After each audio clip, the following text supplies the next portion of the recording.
নমস্কার বন্ধুরা। তো আজকে পরীক্ষা দিয়েছো যারা, অনেক ভালো পরীক্ষাই হয়েছে তোমাদের। আমি 3 দিন পরীক্ষার, এই 3 দিন আমি ক্লাস করিয়েছি জিকে ক্লাস।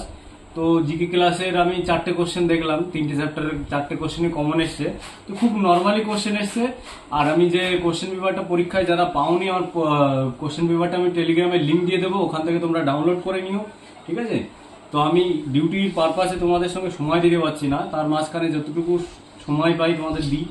আজকে পুরো প্রশ্ন সলভ করেছি, দেখো একটা লাইভ করেছি আমি একটু আগে, লাইভ ভিডিওটা দেখো। প্রশ্নটা অনেকটা জিকেটা, তোমরা জিকেগুলো আমি সলভ করে দিয়েছি সবাইকে ম্যাক্সিমামই। ম্যাথগুলো আমি এখন অন্যান্য জায়গায় তোমরা করে নেবে, আমার এখন সময় নেই, নাহলে তোমাদের সলভ করে দিতাম, ঠিক আছে? তো প্রশ্নটা তোমরা ডাউনলোড করে নিও। আর কাট অফ কেমন যাবে, কাট অফের ভিডিওটা আমি দিয়ে দেবো, ঠিক আছে? কাট অফটা অ্যানালাইসিস, কেমন পরীক্ষা, কেমন পরিস্থিতি, কেমন যেতে পারে, তোমাদের একটা আন্দাজ করে একটা অ্যানালাইসিস করে তোমাদের আমি বলে দেবো যে এমন টাইপের কাট অফ যেতে পারে। তো তোমরা পরীক্ষার প্রশ্নটা দেখো, ডাউনলোড করো, ঠিক আছে? আমি লিঙ্কটা দিয়ে দেবো, তোমরা ডাউনলোড করে যারা কনস্টেবলের পরীক্ষা দিচ্ছ, কেমন ইজি হয়েছে, কেমন কোশ্চেন হয়েছে এসআই ফিউচারে যারা দেবে, এই কোশ্চেনটা ডাউনলোড করে দেখবে, একটু ফলো করবে যে কেমন টাইপের কোশ্চেন আছে, ঠিক আছে? তো সবাই ভালো থেকো, রাখছি।